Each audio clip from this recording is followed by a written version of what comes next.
Hi guys, எல்லாருக்கும் வணக்கம். இன்றைக்கி நம்ம லட்சுமி நகர் லேஅவுட் அள்ளியூர் சைட்டில் இருக்கோம். இந்த சைட்டில் பார்த்தீங்கன்னா பேஸ்மெண்ட் ஒர்க் எல்லாமே முடிஞ்சு அடுத்து பிரிக் ஒர்க் ஸ்டார்ட் பண்ணிட்டோம். ஸோ பிரிக் ஒர்க் பண்ணும்போது என்னென்ன விஷயம் முக்கியமாக கவனிக்கணும் அப்படின்றதெல்லாம் பார்க்கலாம் வாங்க.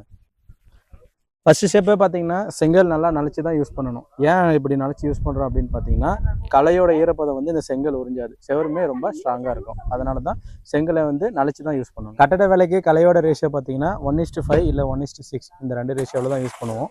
நம்ம சைடில் பார்த்தீங்கன்னா 1:5 ரேஷியோவில் தான் யூஸ். பிரிக் ஒர்க்லேயே ரொம்ப முக்கியமான விஷயம் பார்த்தீங்கன்னா ப்ளம்ப் யூஸ் பண்ணுறது தான். ஸோ இந்த மாதிரி தூக்கி ஏன் விடுறோம் அப்படின்னு பார்த்தீங்கன்னா சுவர் உள்ளவும் போகாமல் வெளியும் போகாமல் ஒரே லெவல் ஸ்ட்ரைட்டாக இருக்கிறதுக்கு நம்ம ப்ளம்ப் யூஸ் பண்ணுறோம். ஸோ இவ்வளோ இத்தனை லென்த் 12 அடி 13 அடி லென்த் இருக்குது அப்படின்னு பார்த்தீங்கன்னா அதில் ஒரு 2 இடம் 3 இடத்துல ப்ளம்ப் யூஸ் பண்ணிவிட்டு மீதி மட்டக்கோல் வச்சு லெவல் பண்ணிக்கலாம்.